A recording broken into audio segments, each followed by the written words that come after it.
So last week we talked about leapfrogging out of our frameworks, our fishbowl, our paradigm, whatever you want to call it. And this week we're expanding upon the creation of what it actually looks like to jump into your new paradigm, your new fishbowl, especially when all we've been taught is what not to create, what we don't want. And so, what does it actually look like to allow ourselves to expand into what we do want and something that we've maybe never seen before? Tamara, what do you think about that today? I think it's a fantastic topic. I think most of the time we just bitch about what we don't want. We never focus on what we do want. How many times Exactly. when we tell people, like we talk to people, they want to come work with us and we're like, well, what do you want? And they're like, I don't know. The And very then first question we ask people when they work with us is if you had $22 million, what would you actually want your life to look like? And a lot of people will either say, I don't know, I haven't allowed myself to dream that big, I have never thought about it before, or, well, I don't want this, I yeah, don't want that.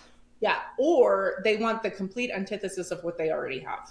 Right. Yes. And so it gets in this, again, we're always talking about paradigms, but it gets in this like stuck reality of this or that. And Hmm. so I think in the creation realm, one of the things I love is being able to open people up to multiple possibilities. Hmm. Like how many times do we say like there's 80 million outcomes or 80 million options to any one given thing, one given Hmm. question, one given friction, one given like problem, one given thing. Like there's 80 million outcomes, and you just keep going, well, I don't want this. I don't want this. Hmm.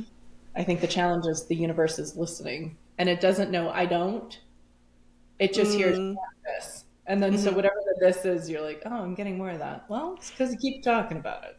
It's kind of like kids. Like with kids, you can't say, don't do that, don't get on the monkey bars. They don't hear the don't, so then they're like, oh, get on the monkey bars? Oh, I should do that? Oh, that's all I want to talk about now today is monkey bars, and you don't let me get on.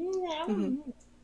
I have a cat. So, when we've been so trained inside of our current paradigm and our current limitations, if you will, how do we then start to even think about what we would want outside of those limitations? Well, I think the first premise is you really have to lean into like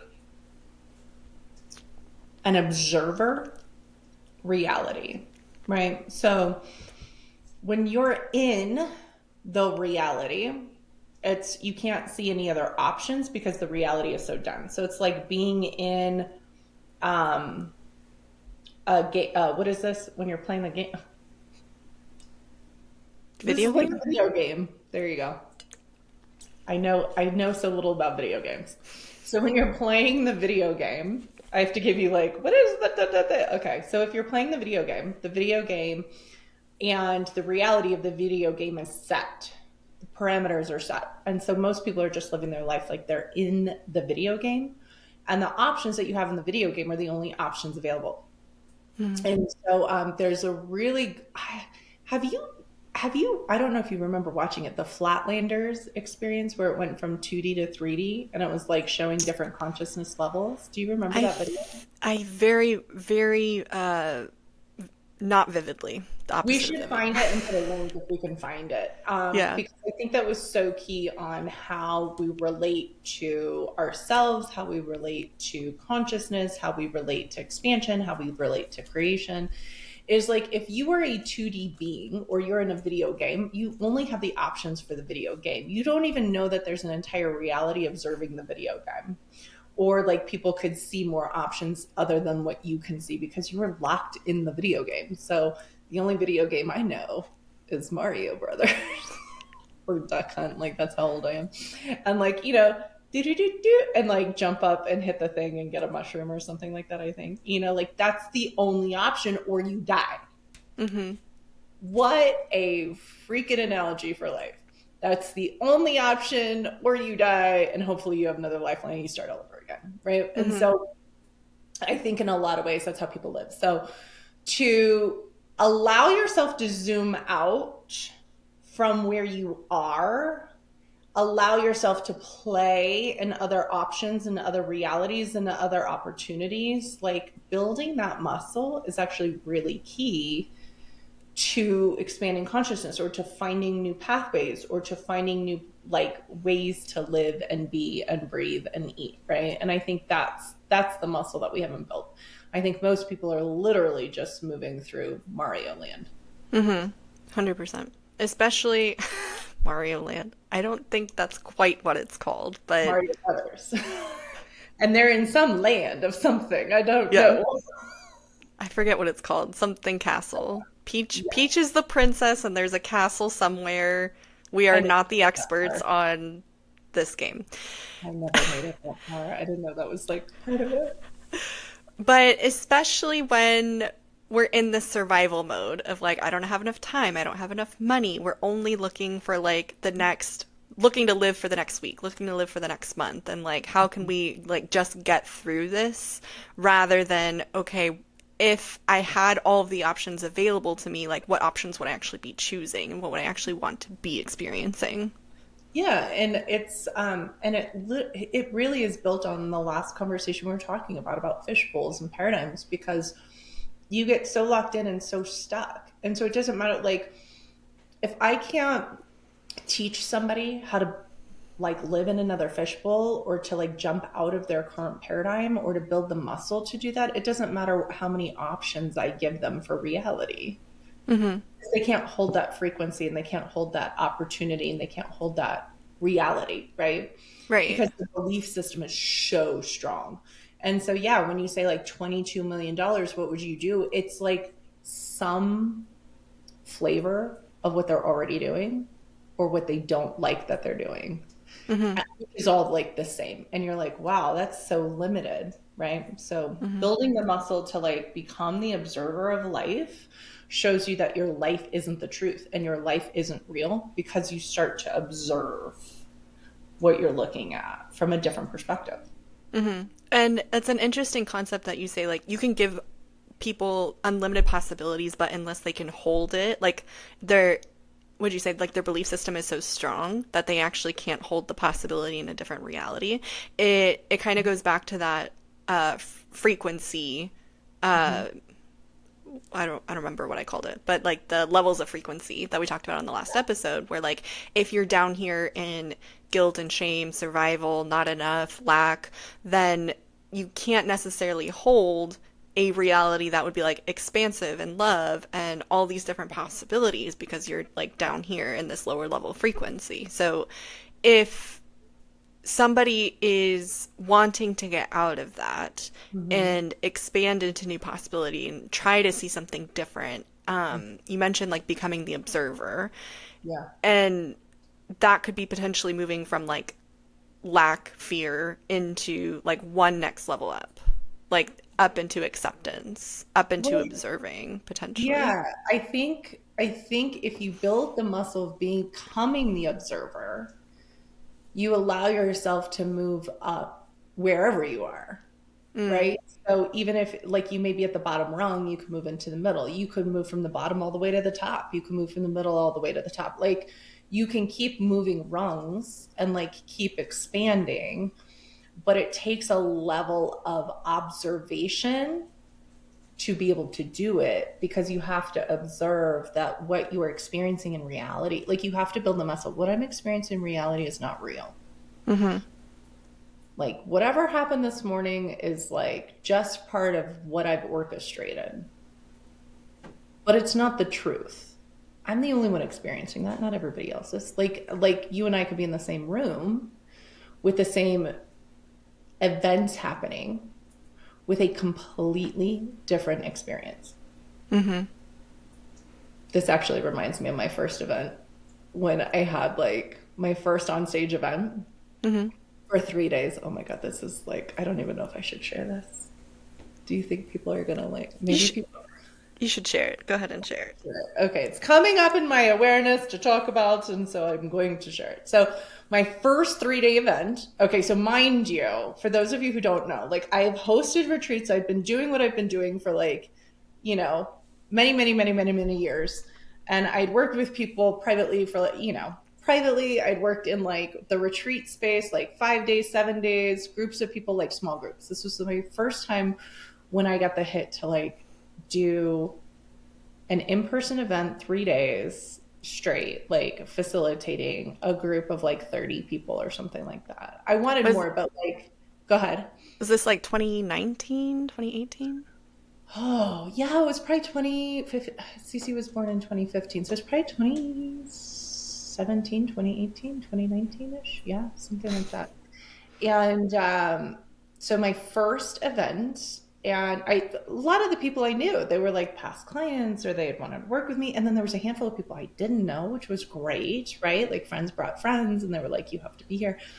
So we finish a day of clearing, and I was like, okay, if anybody's interested in like doing deeper work, you can work with me here and like sign a deposit card or whatever. And it was the opportunity for people to like say yes to themselves and step into something. And the first gal at my first event that was like, yes, I'm doing this, had all of her stuff filled out, handed it into the team. I didn't know about it, right? I want to preface before you say this. The work that you do in the Beyond Human method Yeah. is like shifting paradigms. It is literally to move from one fishbowl paradigm into another fishbowl paradigm. So like Yeah. there are clients that have made like who have moved from 770 in sales to $5 million in sales and like leapfrogging and that. And And yeah. Hmm. building new realities that were like never Hmm. possible before. So like to say yes to working with you. I mean, I know for me, when I first started working with you, I just started bawling crying and I called you and I was like, I just need somebody to be on the phone with me when I put my credit card in the thing. And you're like, okay, I'll be on with you. Like, it can be a big deal to number one, say yes to yourself on that level, to invest in yourself on that level, and to like shift your reality on that level. So, like, I feel like I had to preface that before you. Well, yeah, because you're saying yes and you're putting the two things that people matter, things that matter to people the most are time and money. And so, we have people commit time and money because it's so important in our reality. And so if you're like, look, I know I'm going to up level. I know I'm going to quantum leap. I know I'm going to step into this new reality. For some people, they don't know what that even looks like. They just Mm, like intuitively know. And then they put time and money. And so it's like a contract with the universe. It's a contract with us, but it's a contract with the universe to say, I am going to do this. And I am putting the two most important things that us humans say, time and money, on the line in order to have expansion and expand in consciousness and like leapfrog and like live beyond human limitation. And so literally that's what's happening, right? And so it's definitely not ordinary. It's not like when I have contractors come in and like, do new windows on my windows or like remodel my kitchen. It's like that's not the same. It could yeah. be, but like not really, because we're dealing with consciousness and awakening and energetics and your higher self and like all of those things coming to the forefront. So yes, thank you for prefacing that, because I think even though I was offering that to people, I don't think I knew how profound it was Yeah. until this happened, right? Like until Yeah. this moment, I didn't realize like again, just how profound. Because we see all the shifts in reality of, more money or more time freedom or changing of jobs or like a life full of purpose or like an amazing relationship with a significant other, or deepening of the current relationship, or like birthing babies when people had trouble like We're told conceiving. they were infertile. 100%. And so we do all of that. And I'm like, that's my everyday, right? And then you see it in reality, you're like, oh, okay. So here we are. It's the first event. And the first person who says yes. And again, we had just completed our session that day. It was day 2. We just completed. It was like 5 o'clock. So everybody's leaving this ballroom. And this gal has a seizure and falls to the ground. And I was like, oh, turd balls. And just intuitively, I ran over and I put my hands under her head and I started working with her energy, like right at that moment. And then the people who were helping in the room, I said, anybody who's seen this, like, we need everybody to come back in the room, because I can't have, I'm like, what perspective are they in when they see this and they go to leave, and like, what are they going to be dealing with at home? I was like, no dice, man, like, bring everybody back in. And I Hmm. held her. And then there were a couple things that happened next, right? And it was like, one is, she had her seizure and she completed, and we called paramedics, and paramedics came, and, they asked me, they go, so what were you doing in this room before this happened? And I was like, energy work.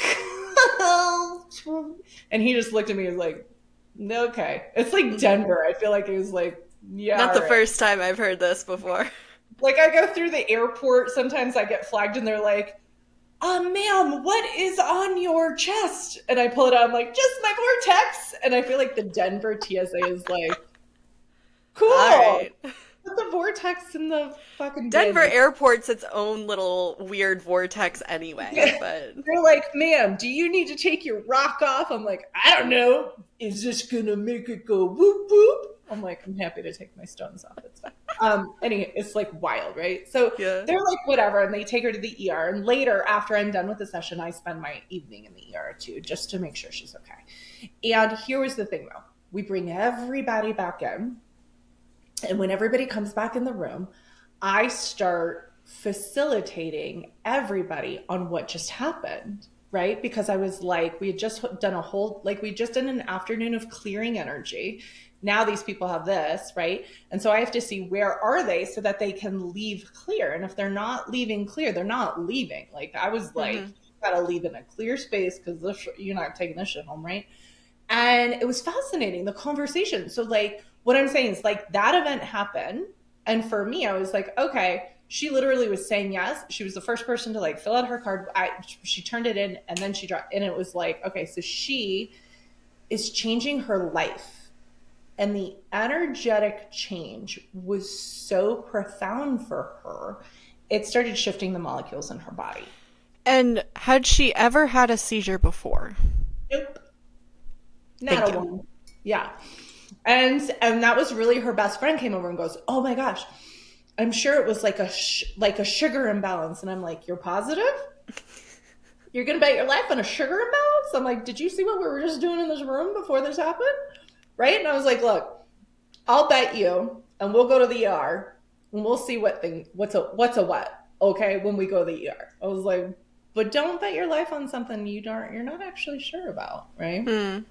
And so I had people who were like, I should have done something. Hmm. And I was like, okay, well, that's an interesting pattern. Like, you see this happen and you should have done something, right?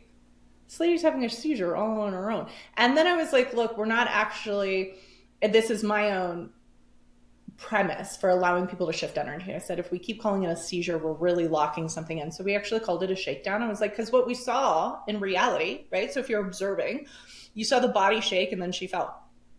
So it was a shakedown. That's what we called it. And so you take off all of these other things of like a seizure and what it is and what it means and da da da, because you can't tune into the energy if you're like seizure. Do you see what I Mm-hmm. mean? Like there has to be the reason and and Because there's honestly, so many judgments, point of views, conclusions about seizures and what they mean and how heavy it is within like society framework. 100%, and the reason why and what causes it, da da da da. And you're like, then you can't actually tune in. Because since then I've worked with lots of people who have seizures since then. And a lot of times it's a download frequency that the body can't handle, or it's an energetic wave of intuition. Sometimes it's like, I'm about to work with an entity, energy, ghost, or something that's on the other side of the veil. And so these frequencies come in, and it's like, how does the body hold it? Now, since then, that was like the first one, but like since then it's like, okay, I can actually train people on like, okay, before you get a seizure, you can tune into it, because if the seizure is happening, it's usually some sort of paranormal experience of some sort, or something that's like beyond our realm.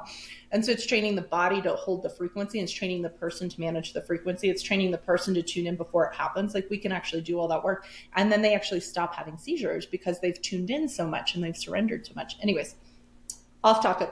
Let's go back. So we have everybody in this room. So it was like half the people or so sitting around in a circle, and I start facilitating them and coaching them and guiding them and clearing their field. And everybody had a different experience of what they should have done, Hmm. of what happened, and a different interpretation. And the only way that we were able to like move everybody through is like I took them out of that thinking and processing of their experience and I put them in the observer mode, right? So it's just like take a breath, you take a step out, and you go, okay, she shook and then she hit the floor. That's all that happened. We're going to go check on her. And she was fine, by the way. Paramedics were like, we don't really know what caused that seizure. And I was like, you don't say. Mm-hmm.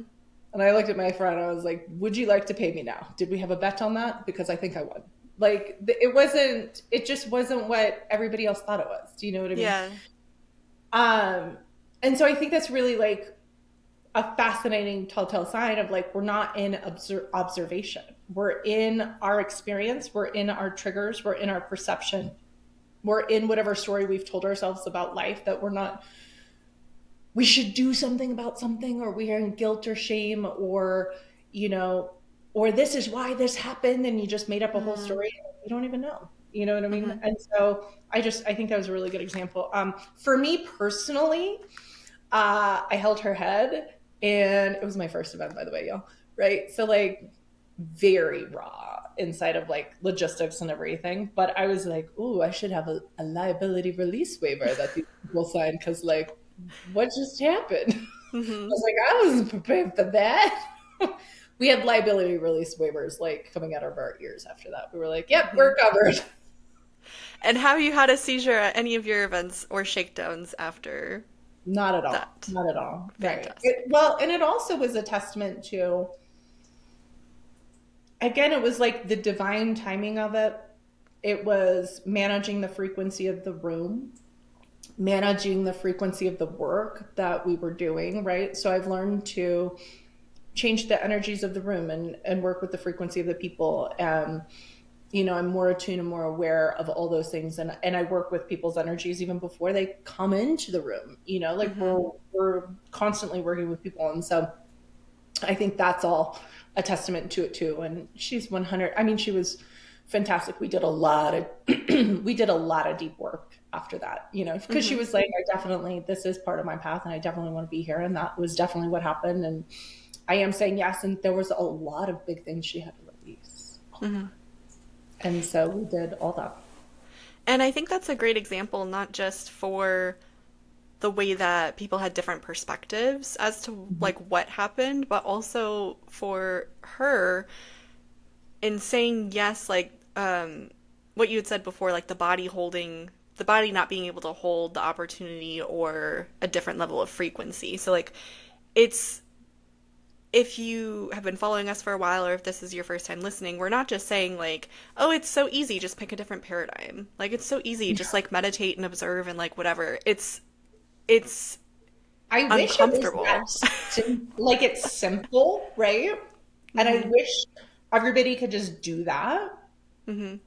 But I think when people are like working with, let's say, affirmations and they're like, it's not working, this is why. Is because the affirmation is in a different fishbowl, in a different reality, and a different field. And so you have to not just have the affirmation, but you have to transcend the frequencies. You have to up level your reality to match it, like for it to Mm. actually like come to fruition. And so the people where their affirmations work, they've done a lot of this other stuff. Hmm. And if the affirmation isn't working, it's because you haven't done the other stuff, right? Hmm.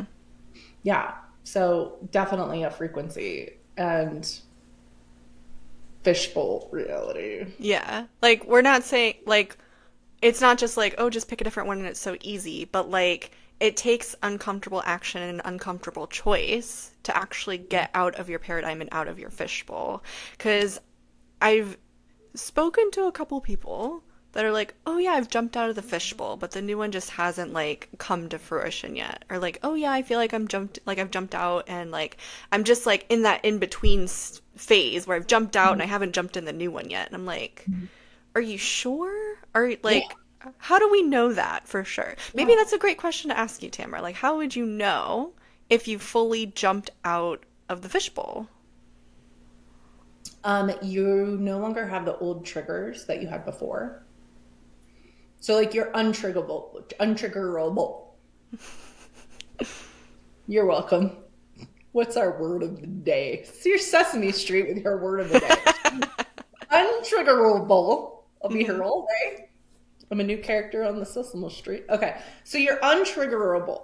You're not the things that get your goat don't get your goat anymore.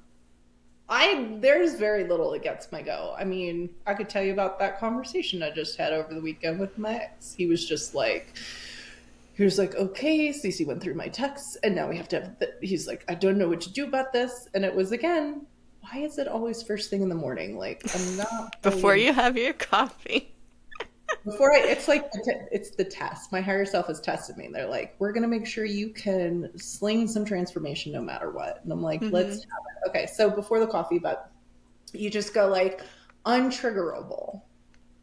Okay, so the old things that used to get your goat aren't getting your goat. If you've left the fishbowl, you don't have the limitations you had before. So you're untriggerable and you don't have the limitations. Okay. If you're in the liminal space between that and the new fishbowl, I want you to think about like all you really have to do is like go up, grab it, and anchor it down. If that's really where you are. Okay. So if you're like, well, I want a reality of 50 million in my bank account, or like my net worth is 50 million, let's say. And where I am now, apparently that's my next reality. I just fucking made that up, but I'm like super loving that one. Okay. And you're like, I'm here and I'm in this fishbowl and I want to go to this fishbowl. Okay. And if somebody's like, I'm out of the fishbowl, okay, well, where are you then? If you're not in the new one, tell me where you are. Because you're still going to be in some fishbowl. Hmm. Like humans exist in 3D reality. We need the thoughts, the feelings, and the actions to anchor us in this reality. If you're not in that, then you're probably, this is like a weird thing to say, but you're probably eating a lot of food to try to ground yourself in a reality because like you would be out of your body, like in a spacious place. So a lot of times when we're transitioning like realities, or we have a hard time grasping reality, we eat to like try to anchor ourselves, right? And that's why we say like grounding or going in nature is helpful, because sometimes eating doesn't like do it, right? Can you But we're give an looking for, example? Like I'm having a hard time understanding what you're saying. Like when you don't feel grounded, you tend to eat more because you're having trouble grasping reality. yeah. So like if you're doing a lot of psychic work or a lot of healing work, sometimes we come out of our bodies for that, Hmm. or we're working in a different dimension, a different space. So like when you're talking, so it could be the same if you're like out of this fishbowl. And unless you're feeling very out of your body and very out of reality, you're in some fishbowl, is the Hmm. point, right? Some people may have an awareness like, oh, I was in this limitation and I'm not in that limitation anymore. Great. But are you in the 50 million reality yet? Hmm. You're not in the 50 million reality. I would venture to say that you're in some fishbowl. Maybe it's a little bit better. It's a better fishbowl. They have Hmm. better food over here. I go to Whole Foods now all the time, but I'm Hmm. not in the 50 million reality. You see what I mean? So you're Yeah. like, you're in some reality, is my point. And the ones that aren't in a reality is like, I don't feel grounded in my body, or something's weird about my body, or like, I can't grasp my body. Like, yesterday was kind of a weird space, I think, in reality for me. And I think the last 3 days, we've had a boatload of energy shifting. And so for me, yesterday, I was really having like this weird, Transitional, liminal. yeah, but that's more of a collective thing, right? So I Hmm. wouldn't say, oh, I'm out of my fishbowl into a new fishbowl. It's like a collective energy field, if you Hmm. will. Yeah. Okay. Yeah, that makes sense. Helpful? Okay, Yeah. cool. Um, okay, so that answers my question about like the eating and the grounding, and I'm trying to backtrack to what you were talking about before that. You had asked about the people who say like I'm out of the fishbowl, Yes. Yes. right? So they're just like I'm out. Okay, but where are you? Hmm. Right? So creation, you can get out of something. Like you could get out of an unhealthy relationship. You could get out of a job you don't like. Hmm. But where are you? Are you in an amazing career, an amazing relationship? Or are you just out of the stuff you don't like? Mm-hmm. Thanks so much for listening. If you've resonated with anything we've said so far or had any new insights, chances are someone in your circle needs to hear this too. Think about that gal that's ready for her next breakthrough to step more fully into her divine feminine. Take 10 seconds and share this episode with them. Your share could be the catalyst for her next transformation. You got your person? You sent it to them? Okay, cool. Let's get back to the episode. Going back to how to actually create that new fishbowl Yeah. and expand into something that you've maybe never seen before, never heard of before, never experienced before. Like if you're not pulling from your brain and your past experiences and what you know, quote unquote, exists in reality, like you're pulling from something that's unknown potentially. Like I know we mentioned on the last episode to start with what you know works, what you know you like, what you know you love to experience already, Yeah. whether that's like ease and joy and being in nature, like having fun with your kiddos or connection. Like it could be like some of those moments. Mm-hmm. And then wanting to like expand that into the new reality. But like, can you give maybe some other ways or methods of like what that looks like? Yeah. I mean, look, okay, so let's say you and I, we love the tiki talkie. Okay. Mm-hmm. So let's say you're on the tiki talkie. That's what they should call it. I don't know why they call it TikTok. Tiki talkie sounds way more fun. It Okay, does. so you're on the tiki talkie and you get your For You page feed. That's going to be matched with your algorithm of where you currently are. If you want something new, you got to go to the search bar and you got to type in new things so the algorithm knows what you're looking for. And you kind of got to go down a couple of rabbit holes. So what are you looking for? What else do you want, right? Mm-hmm. If you're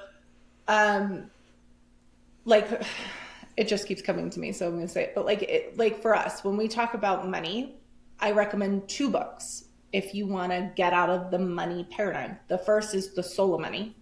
That one's going to teach you the energetics of money. So whatever you like put out is what's going to come back. It's got stories of trusting the flow of money, and then there will be stories of having consciousness around your consumerism, which may or may not fit for everybody. Okay. But it's definitely the energetics of money.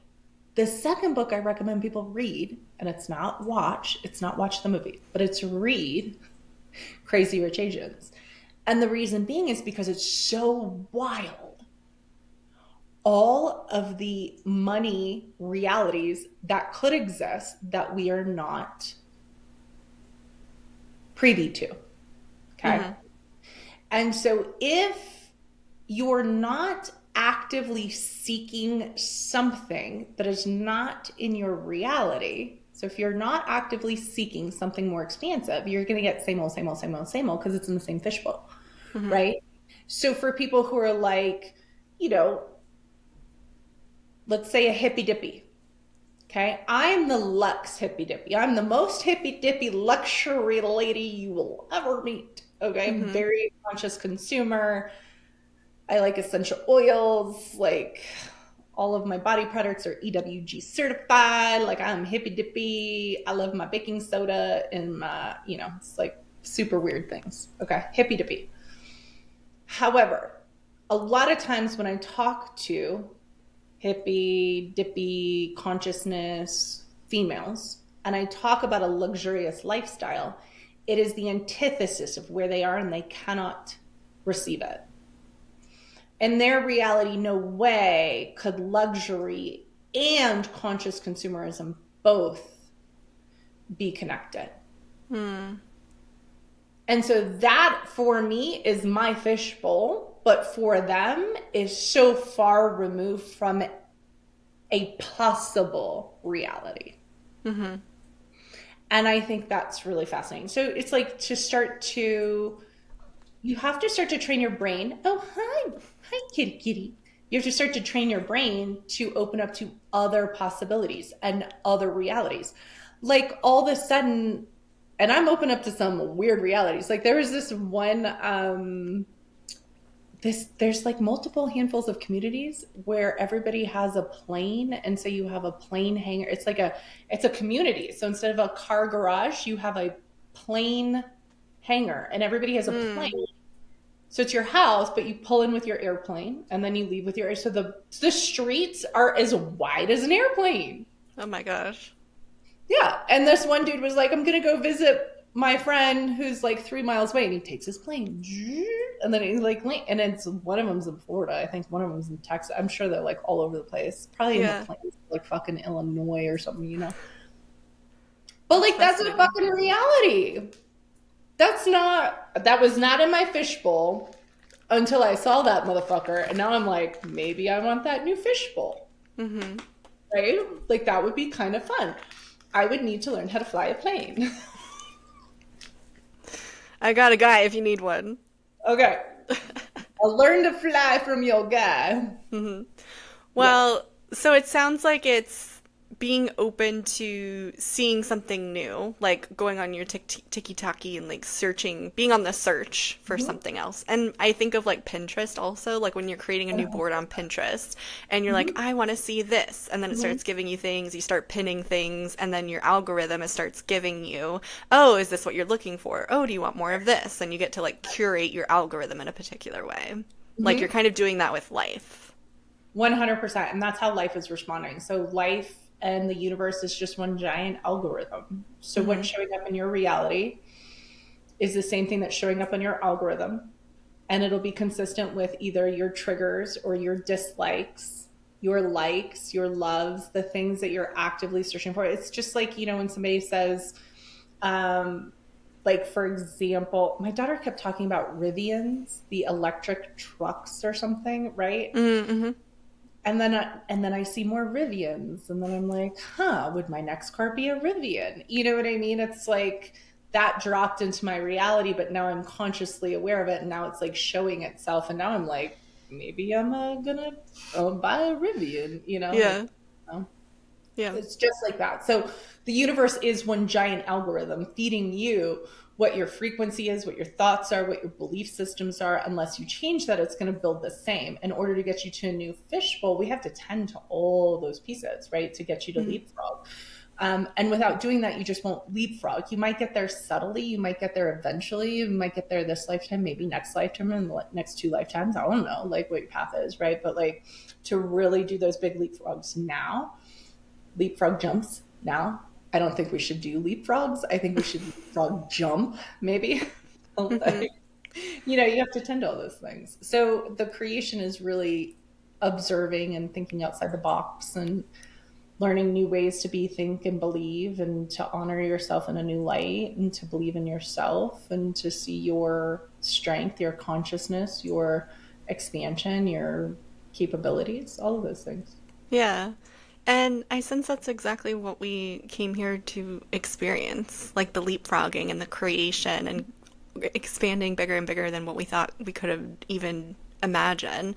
I mean, I feel like sometimes as humans we can get to this place where we've created the thing, we've met the goal, we've met the target, and then it's like, okay, like, and we get stagnant again because we've done the thing and then we don't know where to go from here.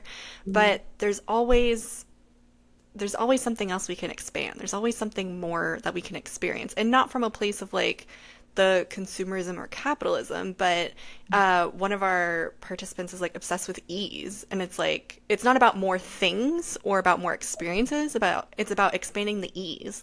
Like what are the ways in which you can expand the energy of ease and have even more ease in your life until you're like levitating because you're so ease filled. That sounds great. Yes. Yeah. Right. So it's the focal point of what do you want to experience? It's the focal point of why did you incarnate? It's the focal point of like what am I creating and what do I want to create and what do I want to experience? And I think there's something that we should touch on, which is there is always the things that we don't know. There's always a huge wealth of knowledge of the things we don't know. Hmm. And you either know that you don't know them, or you don't know that you don't know them. Okay. So if you know that you don't know it, you could learn it and it could be more of the thing that you know. So it's Mm-hmm. actually the realm that you know.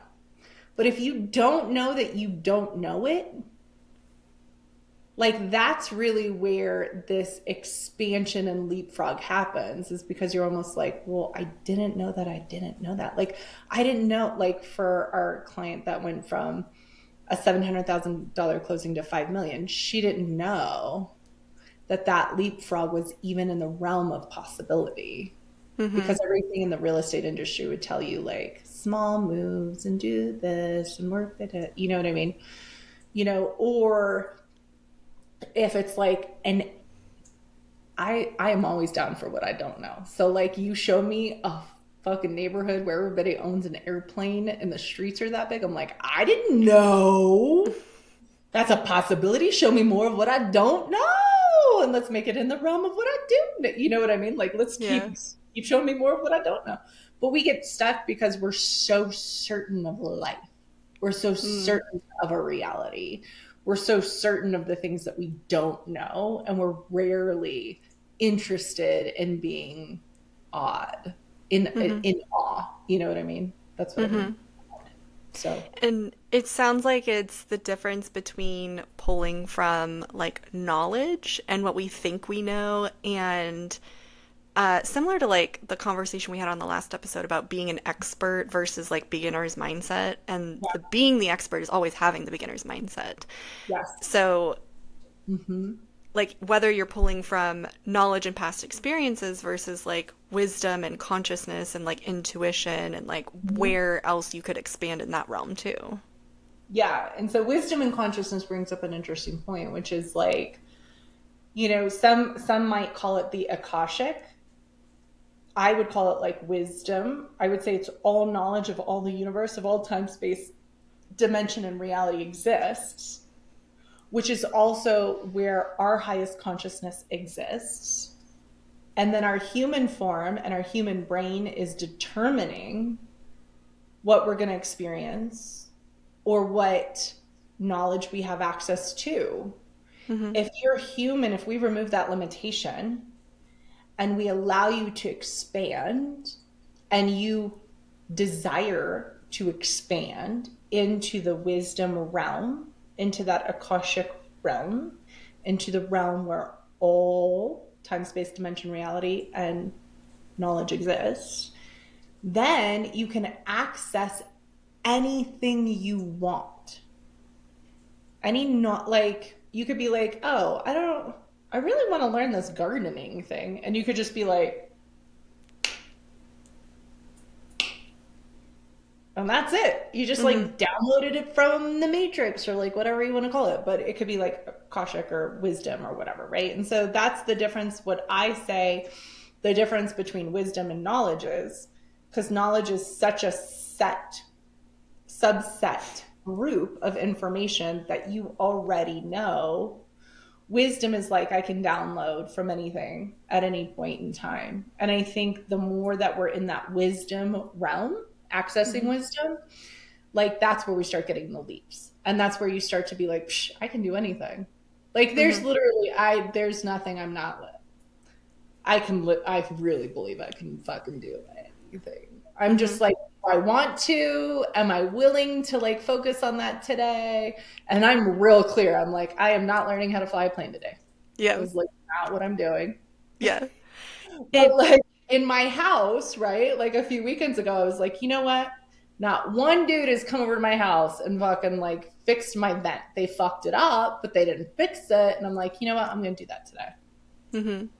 And then I'm just like, and people are like, how'd you do that? I'm like, I focused on that thing. Mm-hmm. It also reminds me of the movie Everything Everywhere All at Once.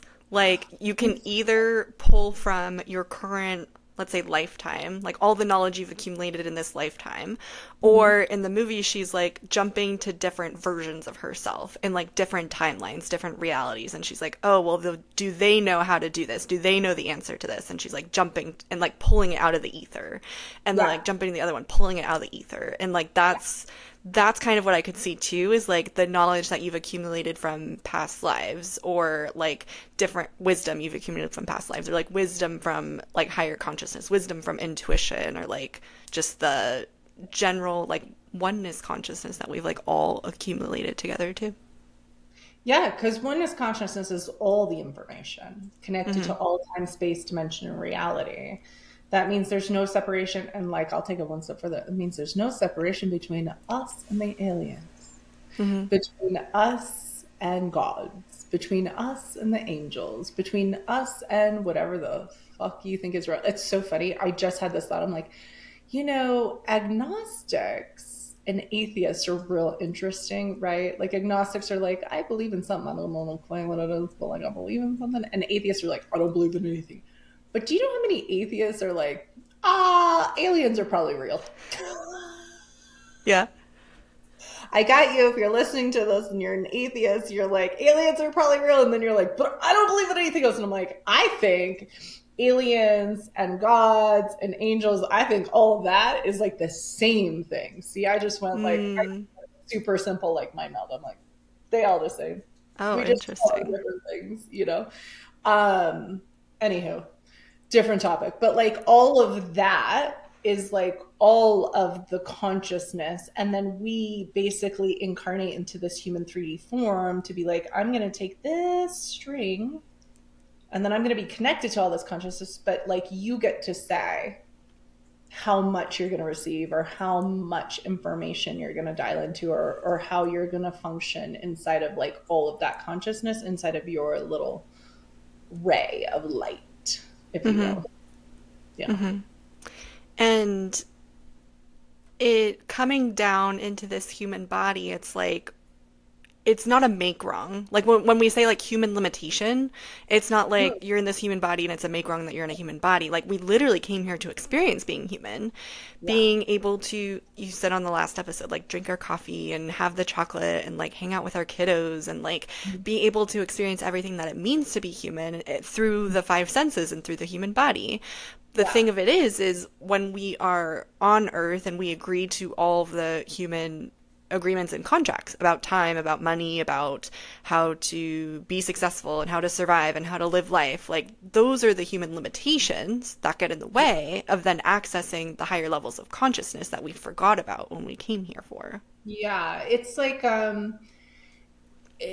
another way to say it too is like the human form allows us to experience feelings, have experiences of lack and abundance. It's this realm of um like a wheel of experiences where you're like, I'm going to, and you want to, like, I think a lot of people want to experience like both sides of the coin too, right? It's like, to experience abundance, you maybe have to experience lack. To experience like unconditional love, you might have had to experience like conditional love, right? Mm. Like I feel like there's always this spectrum, and like that spectrum is actually really fascinating from a higher consciousness perspective, because if you're in higher consciousness and you're like infinite, you don't have the spectrum. Mm. There's no spectrum of reality, right?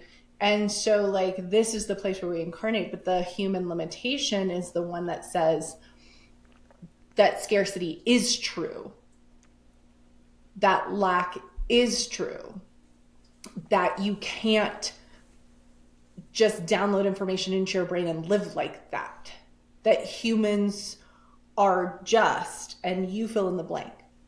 Mm-hmm. Whatever you filled in the blank after humans are just is your limitation too, right? And Mm-hmm. so then the reality, again, the universe is just the algorithm, and the reality is going to send you more of what's in your algorithm, and your algorithm is like humans are, fill in the blank, and all those limitations is what's going to plague your algorithm. Mm-hmm. And so my sense is like we came to dance in that, but to see ourselves as creators and to like manage our own algorithm and to be in control of that creation. And like when you do that, for me that's like ultimate freedom, Mm-hmm. right? You can, like, I can go out and I can see like, you know,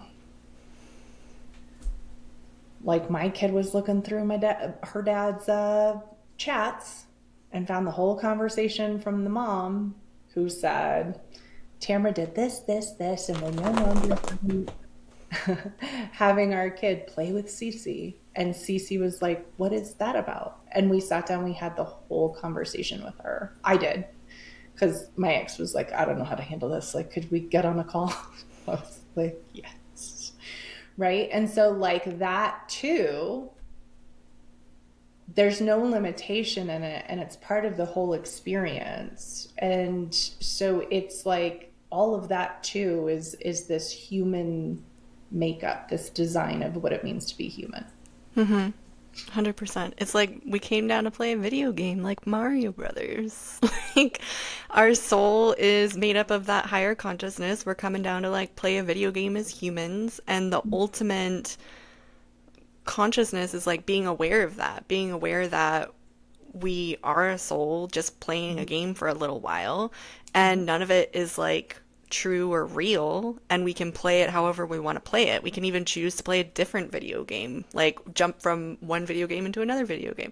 Another little metaphor for you: if fishbowl doesn't work for you, it can be a different video game with You can different go play Duck rules. Hunt after Mario Brothers. I remember the Duck Hunt. It went. Oh, there you go. There's Donkey Kong. I don't There's remember that one. Just Duck Harry Hunt and Mario. Potter. How old I'm was I? I don't know, but I'm not very facile in the video games either. But yeah, it's like the ultimate consciousness is like being aware of what game you're playing, what game you want to play, and how you want to play the game. Yeah. Yep. And I think, and like my goal is to train people so you can change the video game whenever you want, to be aware of what game you're playing, to choose to play a different game, whether that's up leveling your ease or up leveling your money or, it's like whatever it is. And inside of my reality, I live like my ultimate goal is ease, no problems, and luxury. That's like my, and I go real deep into like living like I'm on vacation Hmm. on the rig. There'll be days I'm like, oh, was there that thing? Oh, okay, Ronnie, thank you. Or like lifting consciousness. Like I'm very aligned with how I'm raising my daughter, right? And so Hmm. like I share with her everything, right? So when she brought this thing up and we shared, I did that even before coffee. It was so skilled, that conversation, that Brian was like, oh my god, thank you. Like he didn't know how that was going to go, right? But it Yeah. went better than we could imagine, because I can dive into that space equally, right? So it's like kind of dancing through all these different spaces of human. Hmm. uh, I mean, that gives us the full range of experiences of why we're here too, which I think is phenomenal. Yeah, 100%. That's like why we came here, to like experience all the things and create all the things, move through and grow and expand. I mean, that's what Totally. oneness consciousness is all about too. Yeah, 100%. So it's really about like, well, what reality do you want to be in? And if you don't like this one, we can change it. Hmm. You can change it. Hmm. It's no big. Well, anything else you would give our listeners about how to change their reality? Like maybe one step they could take today to move from the reality that they're in and start like taking steps to change it. I think meditation's always a good idea. We have a free meditation. We link it below every podcast because Tamara sounds like a broken record of meditation. I mean, how else are you going to become the observer? We get so stuck in our thoughts and our feelings that they're real. The second you start meditating and you breathe through, that a thought passes. Like, there's no right way to do meditation, y'all. Okay. But like, you breathe through and you let a thought pass. It's there. You're like, oh, I'm doing the meditation wrong because I'm having thoughts. Like every person who's in there is like, I'm doing it wrong because I'm having a thought. No, no, no, no. That's the part. It's like you just observe the thought. And if you Hmm. observe it long enough, that thought will leave. Or you're Hmm. like, oh, I have this feeling my leg is uncomfortable. Be with it long enough, it disappears. It'll be wild for you to see that it just disappears. Okay. Hmm. And so you just go like you're observing long enough to see yourself as the observer and not get attached. that is like massive, Mm-hmm. huge. Now, scientists and others recommend at least 20 minutes. 20 minutes is like the sweet spot of meditation. If you can't do 20 minutes, start with 5 minutes and increase 1 minute every day. If you need help with that, we have the free minute. Because everybody I talk to would be like, 20 minutes is so long. Okay, fine, do 5 and then do 6 and then do 7 and then do 8. You'll get there. You'll get Mm-hmm. there. And I think it's also like, don't judge yourself.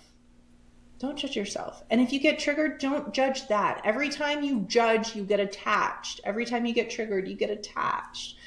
The more that you're not getting triggered and you're not judging, the more you're observing. The more Mm-hmm. you're observing, the more unattached you are. The more unattached you are, the more you can leave that reality. And I saw a interview that a monk did about his experience of meditation. And it was like, when he first started meditating, he got really annoyed and irritated because he kept having thoughts, and he thought the purpose of meditation was to have no thoughts. But what he learned was that there's like three states that he's in at any point, at any given point in meditation. It's like observing the thoughts, being in the thoughts, Uh-huh. or like being lost in the thoughts, or pulling himself back, like pulling himself back to the observation and presence. That's great. And it's the being able to pull himself back, like the redirecting and being able to come back, that Mm-hmm. is the meditation. That is the rewiring of the brain, to be able to catch Yeah. yourself and go, oh, my mind was wandering again. Let me pull it back. Oh, my mind Yeah. was wandering. Let me pull it back. And that's what I learned in Vipassana on my 10-day meditation Mm-hmm. retreat, is like, it's literally just being able to pull yourself back. Yeah. That's the practice, because the more that you build that muscle, the more that you'll be able to hold that for longer, the observation for longer periods of time too. Right. So, and I want to clarify this too for our people listening. Whatever you put your attention on creates the belief system, creates the reality. So if you're the person who is meditating and you're like, oh, I just can't meditate because I can't focus, then you're focused on, I can't because I'm not a focused human. Hmm. And you make yourself wrong and you feel guilty or shameful or whatever. And that's the whole reality you're perpetuating, right? So what the monk is saying is like the meditation where you're like, oh, my mind wandered. So you're observer, you're observing it. My mind wandered. You're aware, you're conscious, you're tuned in. And then you come back to being present without your mind wandering. You built the muscle. You're focused on being the person who is wanting to be focused, who is building the muscle to be focused. You're not making yourself wrong and there's no guilt and shame. You're just literally observing and then rebuilding the muscle. And so that's the layer. Like you can look at both layers. So Hmm. if you enter into meditation, like, I should know how to do this. I should be able to do this. I shouldn't mind wander. I should be totally focused. You have all those shoulds plagued, and then you don't do it, and then you're wrong, and then you're off to the races, and you perpetuate that wrongness reality. The monk is saying, no, part of the meditation is like, I let that reality go and I'm back focused again. And if that is you, then what you're also prioritizing is being conscious, aware, focused, and present. And so what's going to show up in your reality is more of that. And so Hmm. the muscle builds on itself, like it's a compounded experience. Yes, totally. Great. Thank you for bringing that all together. You're welcome. It's so Awesome. good. Well, if you all would like to get started with your meditation or build your meditation practice, I'll put the link below to our free meditation series. Tamara, thank you so much for being on with us again, teaching us all about creation and consciousness and wisdom and all the good things. Listeners, thank you for being on with us, and we will see you all next week. Keep making magic, y'all. Thanks so much for tuning in. We are so grateful you'd spend time with us, shifting your perspective and expanding your divine feminine power. If today's conversation resonated with you, help us grow. Rate this show, subscribe, and keep following for more. And remember, we are here every Tuesday with new episodes. But until then, you can uncover your divine feminine expression with our Divine Feminine Archetype Quiz. Discover the blocks keeping you from accessing your divinity and get a step-by-step pathway to embody your authentic expression. And if you're looking to take your divine feminine journey to the next level, join our community and get access to our free 20-day meditation series. Start with just 5 minutes and increase by 1 minute every day to expand your divine capacities. Link is in the description. Until next time, keep honoring your divine feminine magic.